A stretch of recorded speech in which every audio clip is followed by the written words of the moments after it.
Assalamualaikum warahmatullahi wabarakatuh. Selamat pagi anak-anakku. Kita ketemu lagi dengan pelajaran fisika. Apa kabar kalian hari ini? Semoga semuanya dalam keadaan sehat. Ya, hari ini kita akan belajar tentang gelombang berjalan. Pada pertemuan kemarin, kalian sudah belajar tentang gelombang, di mana kalian kemarin sudah menemukan persamaan simpangan gelombang. Di mana kemarin kalian sudah menemukan persamaan simpangan gelombang bahwa Y sama dengan A sin omega T. Di mana Y adalah simpangan dan A adalah amplitudo. Kemudian omega adalah kecepatan sudut dan T adalah waktu. Waktu yang dibutuhkan untuk gelombang tersebut. Nah, hari ini kita akan belajar tentang gelombang berjalan. Ya, saya gambarkan di sini. Misalkan ada sebuah gelombang bergerak dari titik O ke titik P. Setiap benda yang bergerak itu pasti membutuhkan waktu. Ya. Jadi ketika gelombang tersebut sudah bergerak atau bergeser dari titik O menuju titik P, berarti dia juga membutuhkan waktu. Saya gambarkan di sini adalah waktunya adalah TP. Jika waktu yang ditempuh gelombang dari titik P menuju titik R adalah waktunya sebesar T, maka nanti persamaan T di sini menjadi berubah menjadi T plus minus TP. Ya, kalian perhatikan di sini ada plus minus ya. Plus minus itu hanya untuk menentukan vektor, di mana kesepakatannya ketika gelombang berjalan ke arah kanan, maka dia tandanya min, dan ketika gelombang bergerak ke arah kiri, maka di sini tandanya plus. Ya, seperti itu. Sampai di sini bisa dipahami ya. Sehingga persamaannya karena T-nya itu di sini berubah jadi T plus minus TP, maka persamaan simpangan gelombang berjalan menjadi Y sama dengan A sin omega T plus minus TP. Ya, perlu kalian ingat, di materi gerak, kalian tahu bahwa yang namanya kecepatan itu adalah jarak dibagi waktu. Nah, kalau yang dicari waktunya atau T-nya, maka T itu bisa dicari dengan jarak dibagi kecepatan. Ya. Nah, sekarang kita masuk ke persamaan selanjutnya. Karena di sini ada TP, TP itu waktu yang dibutuhkan dari titik O ke titik P. Saya misalkan jarak dari titik O ke titik P adalah X. Ya. Maka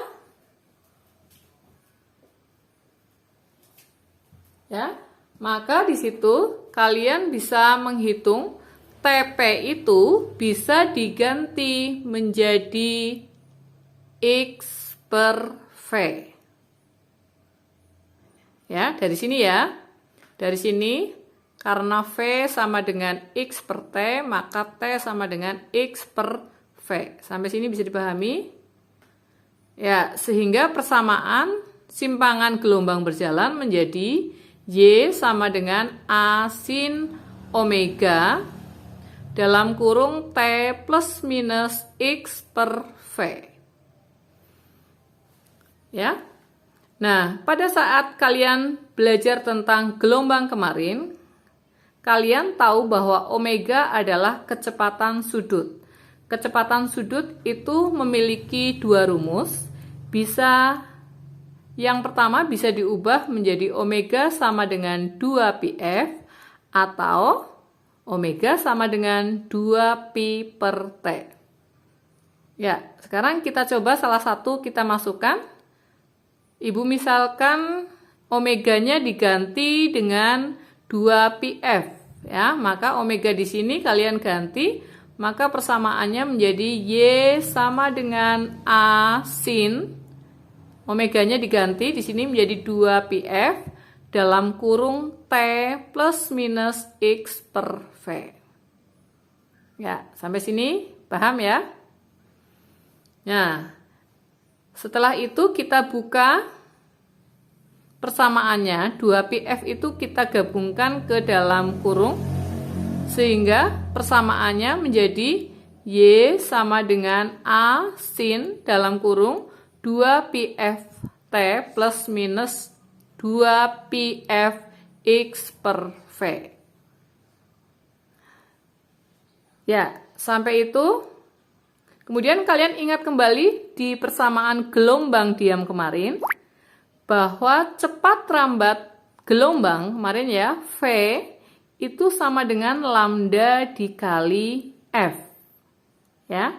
Ketika persamaannya V sama dengan lambda kali F, ketika kalian mau mencari lambda, berarti lambda sama dengan V per F. Ya, padahal kalian lihat di sini, di rumus ini ada F per V. Berarti F per V itu sebenarnya sama dengan apa? Ya, F per V itu berarti sama dengan seper lambda, karena kebalikannya ini, ya. Nah, karena seper lambda, maka persamaan di sini bisa diganti menjadi seper lambda, berarti menjadi 2pi per lambda. Ya, sehingga ketika dimasukkan itu menjadi seperti ini. Ya, bisa ya?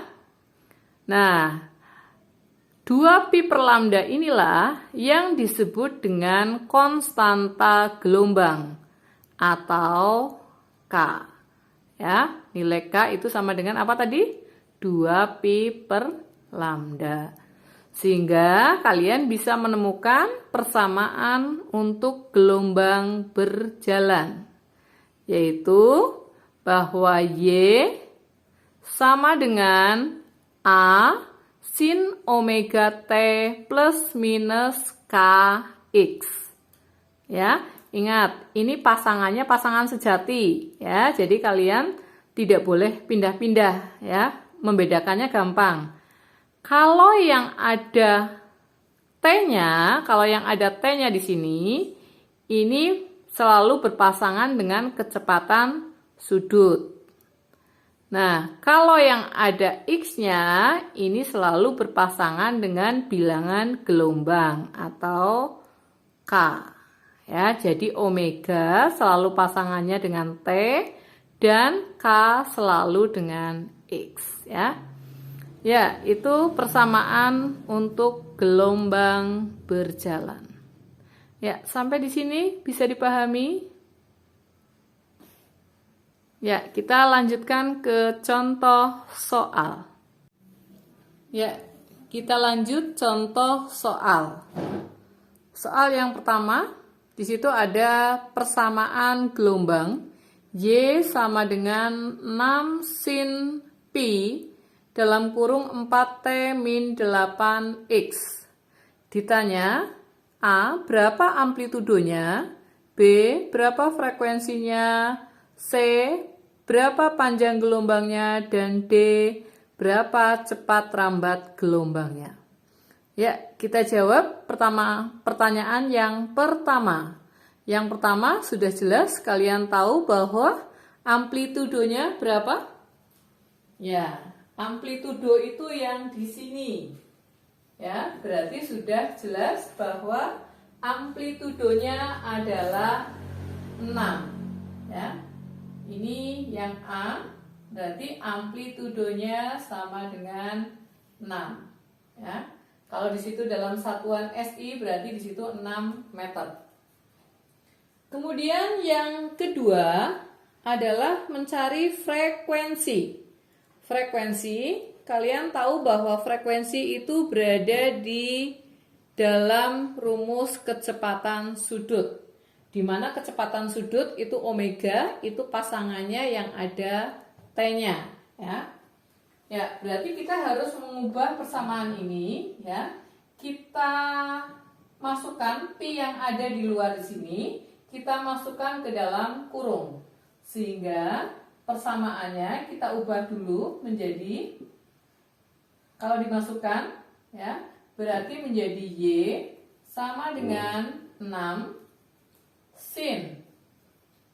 Ya, ini dimasukkan menjadi 4 pi T min 8 pi X. Ya, sampai di situ, ya. Berarti dari situ kalian sudah paham mana yang omega dan mana yang K. Yang omega tadi yang ada huruf T-nya. Yang K, bilangan gelombang itu yang ada huruf X-nya, ya.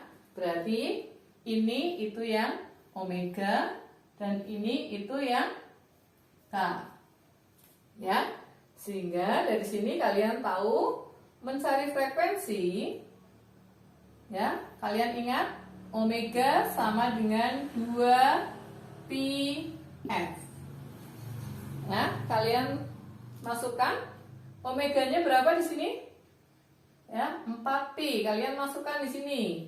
4 pi sama dengan 2 pi F. Ya, ada yang sama di situ. Pi dengan pi boleh dicoret. Ya, sehingga kalian bisa menemukan bahwa F sama dengan 4/2, ya, atau frekuensinya ketemu 2, ya, frekuensi satuannya hertz. Ya, selanjutnya untuk pertanyaan yang C.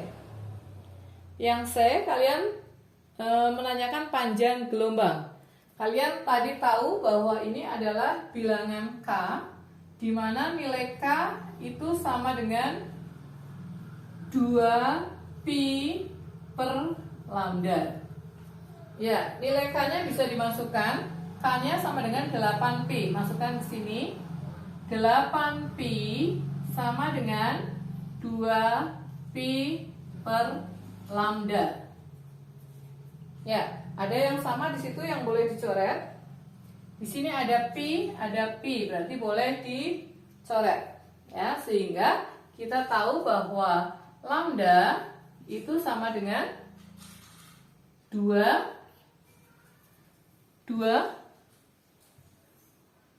per 8 atau sama dengan 0,25, ya. Ya, dari situ maka kalian bisa menjawab pertanyaan yang D. Berapa cepat rambat gelombangnya? Cepat rambat itu bisa dirumuskan bahwa V sama dengan lambda kali F. Ya. Lambdanya kalian udah tahu nilainya adalah 2/8. Frekuensinya adalah 2.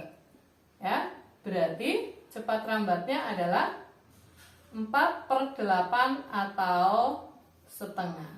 Ya. Ya, demikian contoh soal yang pertama. Ya, bisa dipahami?